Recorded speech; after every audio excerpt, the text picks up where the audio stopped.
미래한국연구소의 미공표 여론조사 보고서가 2022년 대선 당일에 윤석열 후보 캠프에 들어가서 전략 수립의 자료로 활용됐다는 증언이 나왔습니다.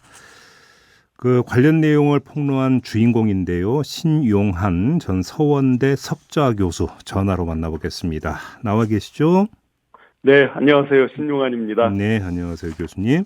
네네. 그러니까 대선 당일에 이 자료를 받아보셨다라는 거잖아요. 네네. 제가 모든 일을 기억할 수는 없지만, 네. 명태균 씨 건이 나오고, 뉴스가 하도 이렇게 시끄럽게 나와서, 예.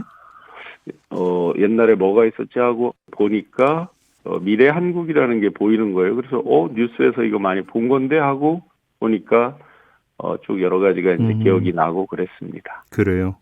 지금 그러면 이 보고서에서 보면은 당시 윤석열 후보가 이재명 후보를 9.1%포인트 이기는 걸로 되어 있었던 그 보고서라는 거죠? 네네네. 그럼 이 보고서를 가지고 그때 회의 참석자들이 어떤 대화 그리고 어떤 전략을 수립했는지 혹시 기억이 나십니까?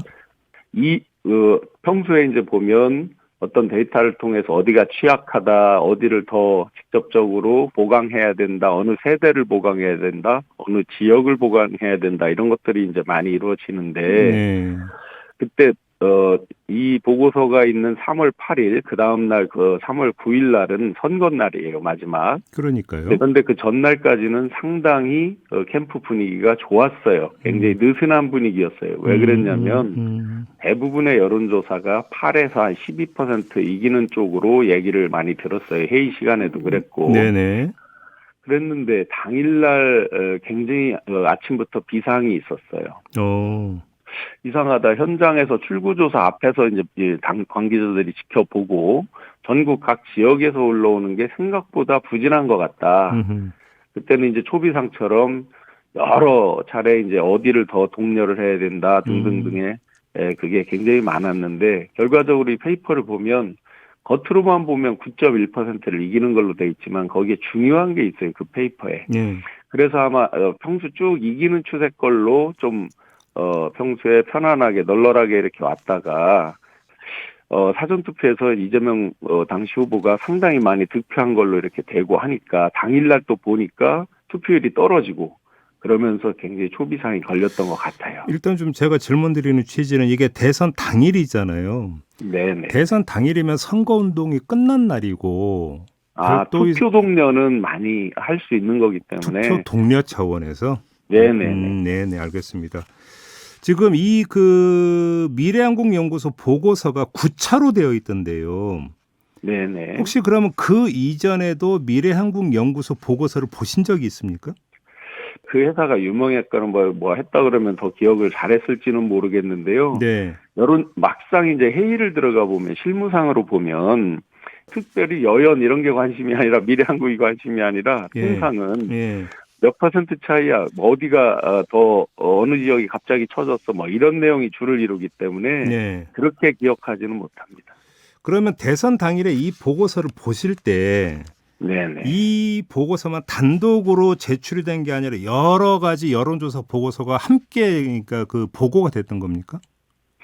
정확히 기억은 안 나는데 왜냐하면 어느 회사 거다 뭐 이런 특징적인 거를 이렇게 기억을 하지를 못하니까 어떻게 됐는지 모르지만 평상시에 이제 몇 퍼센트다 이런 식으로 짤막짤막해서 한 거는 여연 보고서라든지 이런 것들은 많이 본 기억이 납니다.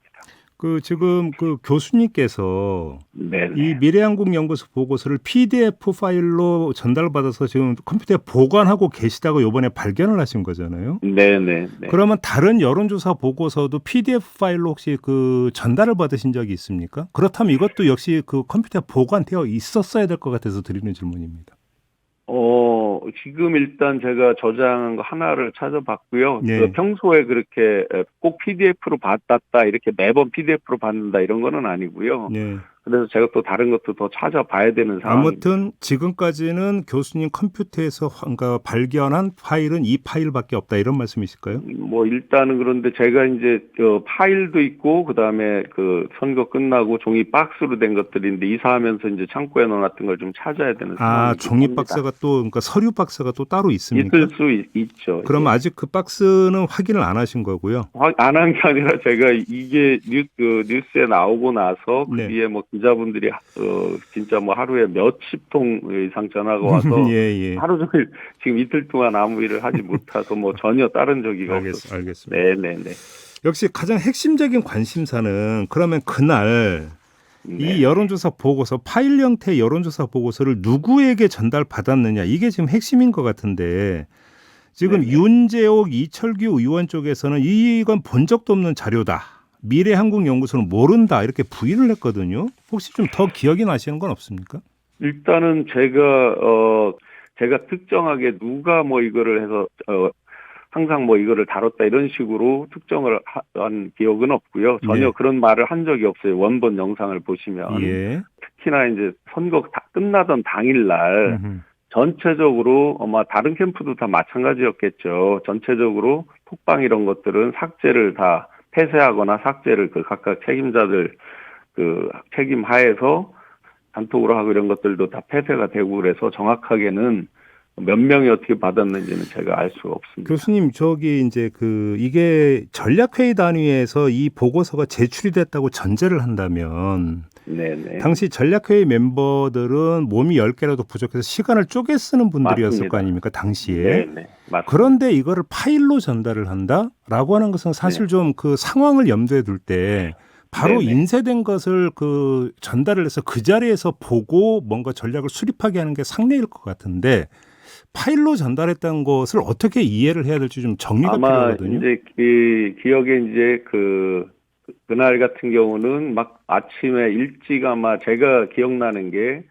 후보께서 비상을 걸어서 이상하다 현장 여기저기서 들리는 말이 이상하다 하고 상황회의를 열어서 빨리 전국적으로 투표 동료하고 빠진 거 부족한 거 막 해라 해서 생각보다 제가 평상시에 A 패턴보다 첫 회의는 좀 늦게 있었던 것 같고 투표 날이니까 당일날 6시인가부터 투표 시작하니까 그때 회의를 하진 않았고 일찍 하진 않았고 좀 더 뒤지만 뒤에는 계속 자주 하면서 동료 회의가 있었는데 제가 저장하는 시간은 이제 미리 그 회의를 하고 나중에 받은 걸 나중에 저장했을 수가 있죠, 시간은. 그러니까 그때는 종이로 전달받았을 수도 있다. 나중에 또 파일로 받고 이런 말로 종이로 등등등 하고 파일 있는 걸 제가 다운로드 시간이 그때가 받은 시간이다 이렇게 할 수는 없죠.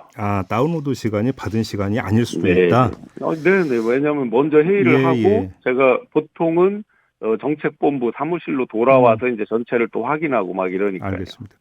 근데 어제 교수님 폭로 내용이 보도가 된 다음에 명태균 씨의 주장이 나왔는데요. 일단 이거는 되게 복잡해서 본인 아니면 모른다. 라고 하면서 여론조사 내용이 유출된 것 같고 누구를 통해 어떻게 그쪽으로 갔는지는 알 수가 없다 이렇게 주장을 했거든요. 이건 어떻게 받아들이세요? 일단 첫 번째로 본인 아니면 알 수가 없다라는 부분은 이제 그분의 주장이신데 예를 들어서 저만 하더라도 원희룡 선거 캠프의 종합 상황 실장을 하면서 상당히 많은 데이터 분석이나 여론조사 분석, 여론조사 회사분들 미팅을 통해서 여론조사가 주는 의미를 최고 전문가는 아니지만 전문가에 준해서 해석하는 능력 등은 있고 다른 분들도 상당 부분 전략이나 이런 쪽에서 하는 분들은 굉장히 많은 이해들이 있죠. 특히 이제 이런 선거 경험이 많으신 분일수록 탁 보면 그리고 밑에 보조 자료들 나오는 거 특히나 예를 들어서 이재명 대표와 사전 투표한 사람들 숫자 가중치 이런 것들의 의미를 대부분의 사람들이 알죠. 근데 그 부분은 명태균 씨의 주장에서 추출할 수 있는 하나의 가정이 명태균 씨의 이 주장을 명태균 씨 관점에서 읽으면 따라서 이 보고서는 내가 윤석열 대통령이나 윤석열 대통령 부부에게 직접 대면 보고만 했다라는 취지의 주장일 수가 있거든요.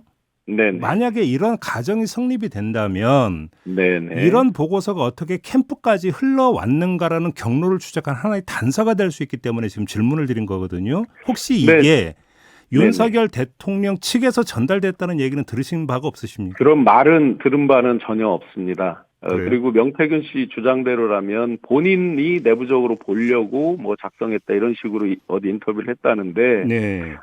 그렇다고 그러면 유출했다고 주장을 하는데 유출했다면 본인이 주장하신 거죠. 본인이 유출하신 거 아니겠어요? 본인 아니면 루트는 윤석열 대통령이나 뭐 그 보고한 한정이 보고를 된다는 받은 얘기가 되는 거죠. 상대방이겠죠. 그러니까요. 예, 예. 그래서 질문을 네. 드린 거거든요, 지금. 네네. 예, 예. 네, 정확하게 그게 윤석열 대통령 부부께 전달이 됐고 한 사항은 저는 알겠습니다. 알지 못합니다.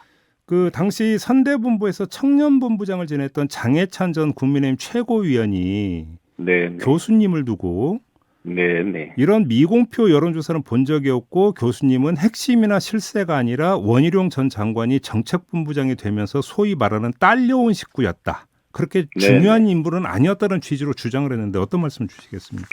네, 우선 저는 제가 핵심이라거나 실세라거나라는 말을 한 적이 없고요. 네. 그 전형적인 이제 메신저를 공격하고 오염시키는 전략이겠죠. 우선 아마 이제 장해찬 그 청년 선대 본부장이 이야기한 것은 본부장급 회의에 들어가지 않았다는 얘기인데요. 예. 본부장급 회의가 있고요. 제가 참석하는 회의는 아침에 하는 각 안에 실무 책임자들이 하는 회의체예요. 여기에는 실질적인 여기에서 이루어지는 게 이제 행동으로 옮겨지는 것들이죠. 예. 그런데 제가 하나만 예를 들을게요. 그분이 그렇게 이제 폄하를 한다면 저랑 같이 회의를 참여한 공인들 한번 이름만 대볼게요. 예를 들어서 박민식 전 보훈부 장관, 지금 요즘 이름이 나오는 네네. 김호진, 그다음에 예를 들어 김은혜 저 의원 대변인 하시던 이런 분들하고 회의를 했는데 저를 그게 핵심이다 실세다 저는 그런 말은 하지 않지만 그렇다면 저랑 같이 매일 회의를 했던 그분들도 알겠습니다. 핵심이나 실세가 아니라고 하겠네요. 알겠습니다. 그 교수님이 굿모닝 충청 TV에 출연을 하셔가지고 하신 말씀이 있던데요. 네. 대선 때 이제 그 종로구 국회의원 보궐선거가 같이 치러졌었잖아요. 네네. 이때 원희룡 본부장이 종로 출마를 윤석열 후보와 상의했던 것 같다. 처음에는 윤석열 후보가 좋다고 답한 것을 전해 들었고 캠프 사람들도 이에 수긍했다. 하지만 다음 날 원희룡 본부장이 김건희 여사의 반대로 공천이 안 됐다는 소문이 전략회의 멤버들 사이에서 퍼졌다. 김건희 여사가 원희룡 본부장의 부인에게 수행을 부탁했었는데 부인이 수행을 받지 않아서 기분이 나빠 그러지 않았을까라는 소문이 돌았다. 이런 요지의 말씀을 하셨어요. 네네네. 일단 여기서 핵심 윤석열 그 당시 후보가 좋다고 답한 것은 누구한테 전해 들었던 건가요? 그때 저는 원희룡 캠프 멤버들 같이 쭉 일을 했었고 또 대선 때 같이 캠프에서 이제 정책 총괄 본부장이셨고 했으니까 그 캠프 내에서 제가 들었던 기억이 나고요. 원희룡 혹시 그 장관한테 직접 들으신 얘기였습니까? 아니면 다른 사람한테 들었던 얘기입니까? 정확치는 않은데요. 3년 전 일이니까 뭐 정확치는 않은데 하여튼 캠프에서 많이 그 얘기는 돌았던 내용입니다. 그러면 김건희 여사 때문에 안 됐다라는 것은 소문 차원, 그러니까 한 달이 두 달이 건너서 들었던 말씀이신가요? 그러니까 캠프 내에서의 소문이니까 뭐 몇 달을 건넜다 그거는 알지 못하지만 당시에 뉴스에도 찾아보시면 이제 수행을 부탁했다는 뉴스는 있거든요. 제 기억에 뉴스에서 본 기억이 있거든요.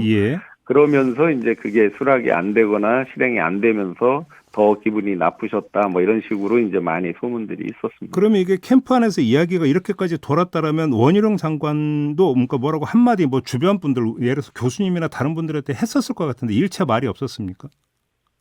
달리 뭐 그때는 이제 긴박하게 돌아가면서 그때 나왔던 이제 여러 이야기가 뭐였냐면 처음에는 이제 좋다고 하셨다가, 왜 한 지역에 매몰되려 하느냐, 기왕이면 같이 정권을 창출하고 다음번 뭐 장관도 하고 해서 다음번 대권으로 가는 게 좋지 않겠느냐라고, 당시 윤 후보께서 설득했다라고 소문이 돌았죠. 그러니까 그 뒤에 그렇게 설득을 했다? 그 얘기가 출처가 뭐 원 전 장관이 직접 했는지 그런 것들은 제가 기억이 나지 않습니다. 알겠습니다. 자, 오늘 말씀 여기까지 들어야 될 것 같네요. 고맙습니다, 교수님. 고맙습니다. 신용한 전 서원대 석좌 교수와 함께했습니다.